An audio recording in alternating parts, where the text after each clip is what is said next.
Professor Dr. Fazlur Rehman GCIL Documentary Series. Exploring Scholars. In the academic world of the 6th and 7th decades of the 20th century, particularly on the intellectual landscape of Pakistan, a figure emerged who became prominent due to his knowledge, erudition, and modern ideas. This was Dr. Fazlur Rehman, who is considered an influential Muslim modernist. Fazlur Rehman was born on September 21, 1919, in a village in the well-known region of Hazara in Khyber Pakhtunkhwa. His father, Maulana Shahabuddin, was a graduate of the great religious seminary, Darul Uloom Deoband, in the Indian subcontinent. Fazlur Rehman memorized the Quran at the age of 10 and began receiving traditional education in the Dars-e-Nizami curriculum from his father and uncle. In 1933, when he was 14 years old, his father left their ancestral village and moved to Lahore. Even after moving to Lahore, his education continued, and he became proficient in tafsir, hadith, fiqh, philosophy, and Islamic theology.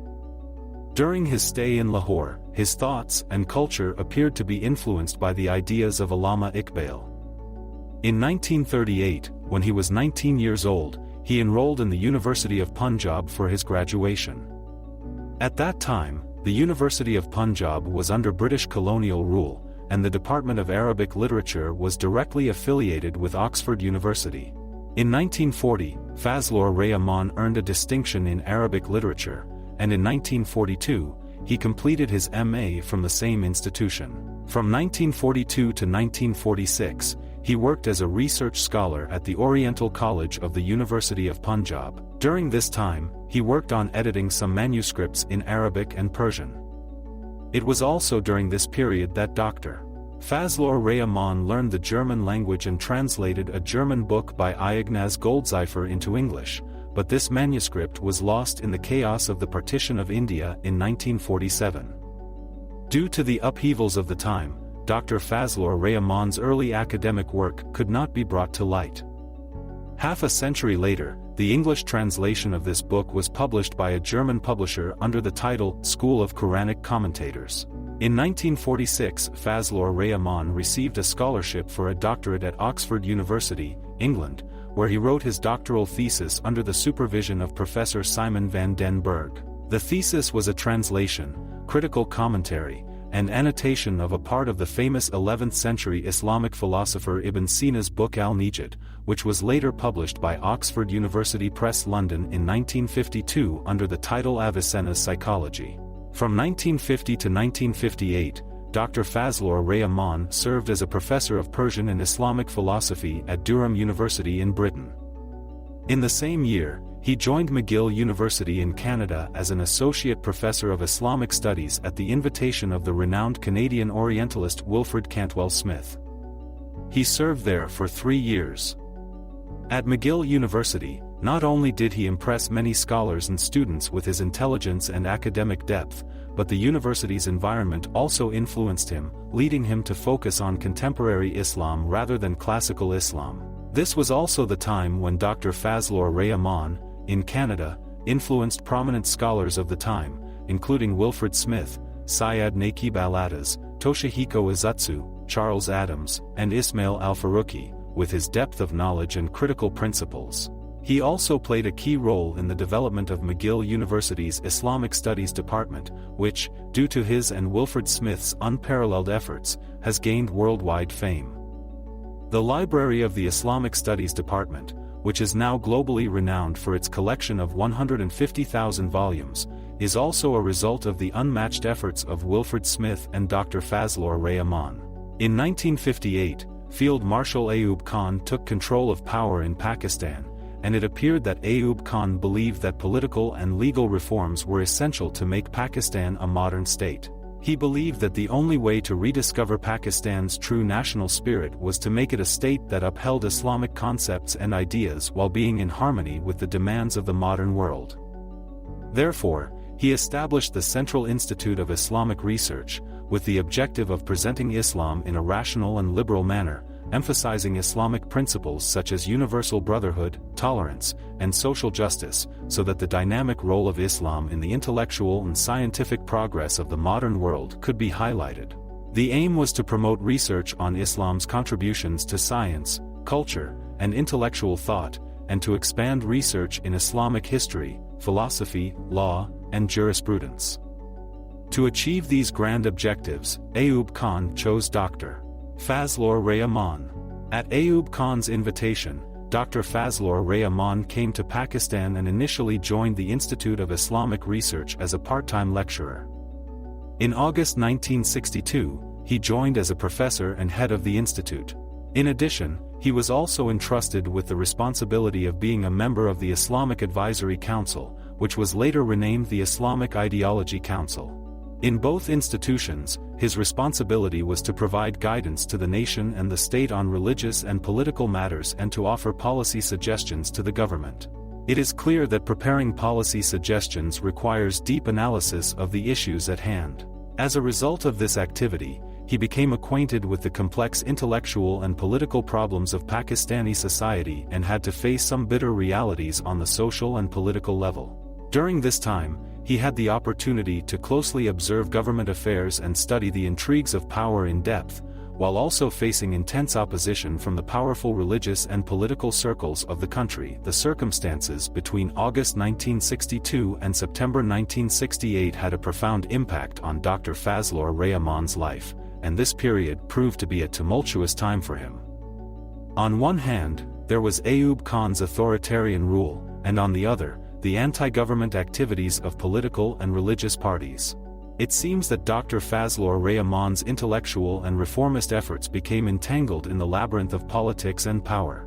Dr. Qasim Zaman, in his book Islam in Pakistan, writes that in Pakistan, the religious forces and political parties opposed to Ayub Khan saw Dr. Fazlur Rehman as an easy target to undermine the government's social reform program and subjected him to severe criticism. The religious and political opponents of Ayub labeled every controversial government issue as a suggestion by Dr. Fazlur Rehman and made it the subject of passionate political debate. He remained under criticism due to differences of opinion on religious and legal issues such as the status of bank profits, zakat and taxes, mechanical animal slaughter, family laws, family planning, the authority of hadith, the concept of sunnah, and the nature of revelation. But during this time, Dr. Fazlur Rehman continued to firmly express his views through his writings.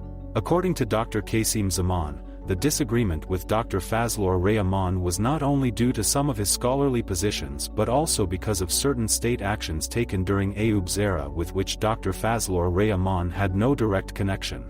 However, the religious and political forces opposed to Ayub, seeing his writings and articles justifying certain state actions, targeted him as the representative of the authoritarian regime. Dr. Qasim Zaman does not provide any references in this regard, but some of Dr. Fazlur Rehman's Urdu writings published in the journal Fikar-o-Nazar of the Institute of Islamic Research suggest that he attempted to justify the actions of Ayub's authoritarian regime. For example, in a paper titled Payami Inqilab, Message of Revolution, in Volume 2, Issue 4 of Fikar-o-Nazar, he appears to present examples from the early period of Islam to prove the authoritarianism of Ayub Khan as democratic. The controversy over the sighting of the Eid moon in 1967 also reflects this, where the government and religious scholars were seen standing against each other. Prominent religious figures of that time, such as Maulana Atisha Mulhaq Thanvi and Maulana Abul Ala Maududi, were arrested for taking an anti-government stance, and the publication of their views was banned. In this incident as well, Dr. Fazlur Rehman appears to be pursuing a policy of justifying the actions of Ayub Khan and his government. This shows that Dr. Fazlur Rehman was not merely criticized for his modernist ideas, but also because the political and religious forces of that time played a role in opposing Fazlur Rehman due to his behavior. The articles of Dr. Fazlur Rehman published in Fikar-o-Nazar, the Urdu translation of parts of his book Islam, and the controversy between him and the religious political circles over justifying the actions of Ayub Khan's government could not be managed by the government. The government failed not only to resolve this issue but also ignored all his contributions and left him isolated. Dr. Fazlur Rehman pointed out the government's attitude towards him under the pressure of religious circles in his article titled Some Islamic Issues in the Ayub Khan Era. This article shows that the very government that had invited him to Pakistan and entrusted him with the responsibility of completing social and religious reform programs had clearly withdrawn its support from him. Due to these circumstances, Dr. Fazlur Rehman's health was severely affected, and probably for this reason, he found it difficult to perform his leadership roles at the Institute of Islamic Research and the Islamic Advisory Council, leading him to resign from both positions. In 1968, Dr. Fazlur Rehman, along with his family, moved from Pakistan to the United States. There, he worked as a part-time lecturer at the University of California for a year. In 1969, he moved to the University of Chicago, where he spent the rest of his life, contributing immensely to academic, research, and teaching activities. Dr. Fazlur Rehman produced a significant amount of literature in both English and Urdu. Much of his work revolves around a single question: where does Islam stand today, and how can it be aligned with the modern world? There is no doubt that Dr. Fazlur Rehman had a profound understanding of Islam, and he was well versed not only in traditional and modern knowledge but also in all the educational and research methodologies associated with them. His deep understanding of Islam did not come solely from traditional and modern education but was also fundamentally shaped by the philosophical study he conducted during his PhD research at Oxford University and his teaching experience at Durham University. This philosophical study led him to experience skepticism as well. When this skepticism, which arose during his study of philosophy, challenged his fundamental beliefs, Dr. Fazlur Rehman expanded his intellectual journey even further to counter it. This pursuit provided him with an opportunity to study Islam in a new way. This new approach was a study of the Quran without the interpretative support, solely in the context of the Sunnah of the Prophet Muhammad, pbuh. Perhaps this is why he discussed the authority of Hadith and Sunnah and their derivation in his articles.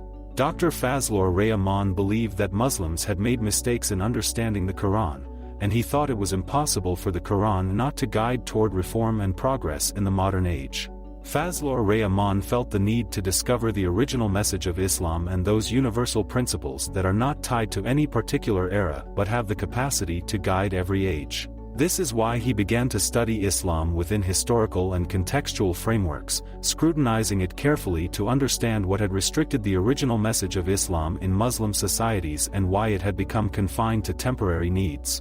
His thinking is based on the analysis of Islamic history, which is why in his scholarly work, grounded in the historicity and subjectivity of Islam, he criticizes certain Islamic schools of thought and personalities, particularly some scholars from the 3rd and 4th centuries of the Islamic calendar. This criticism is prominently displayed in Islamic methodology in history. However, in this study Dr. Fazlur Rehman also acknowledges some intellectual figures from the recent past, who, though not aligned with his intellectual viewpoint, played a significant role in the understanding and teaching of the Quran and Sunnah in their times. These include genius figures such as Ibn Taymiyyah, Sheikh Ahmad Sarindai, Syed Ahmad Khan, Syed Amir Ali, and Allama Muhammad Iqbal. Dr. Fazlur Rehman frequently mentions these thinkers, as if he is trying to solve his intellectual dilemmas by highlighting their ideas. The only common denominator among all these thinkers is that they considered Islam as a social and moral principle and provided the initial framework for the rational interpretation of religion and the positive and dynamic ideology of Islam. Dr. Fazlur Rehman's work spans 4 decades. He wrote 10 books, authored dozens of articles for journals, contributed entries for many encyclopedias, and wrote numerous book reviews. However, it is important to note that Dr. Fazlur Rehman's scholarly contribution has made him an interesting subject of research and analysis for other scholars. Based on his research and intellectual foundations, significant research work has been done in various universities, and the influence of his scholarly and research efforts has spread to countries like Indonesia, Malaysia, Turkey, Bosnia, Tunisia, Morocco, and several other nations through his students. His ideas related to Islamic modernism have influenced not only the highest minds but also extended the impact of his thoughts to academic, social, and political movements. In Pakistan, his books, articles, and research through his students have also been a subject of discussion in the academic world. However, due to Pakistan's historical, political, religious, and social conditions, Dr. Fazlur Rehman's writings have been somewhat sidelined, and there has been an attempt to exclude his scholarly contributions and ideas from intellectual debates. This is why today, this great intellectual son of Pakistan is almost a stranger in Pakistani universities.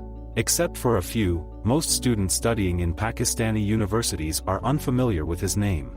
On the other hand, in various Western universities, several theses have been written on his scholarly work, focusing on his philosophical debates, his approach to viewing and understanding religion from a specific perspective, his rationalism, and his modernist thought. Besides theses, many research articles and books have also been published in this regard, and this work continues. In 1988, Dr. Fazlur Rehman developed a heart condition and passed away on July 26, 1988, due to a complication that arose during surgery. This great son of Pakistan is buried in Lincoln Cemetery, Chicago.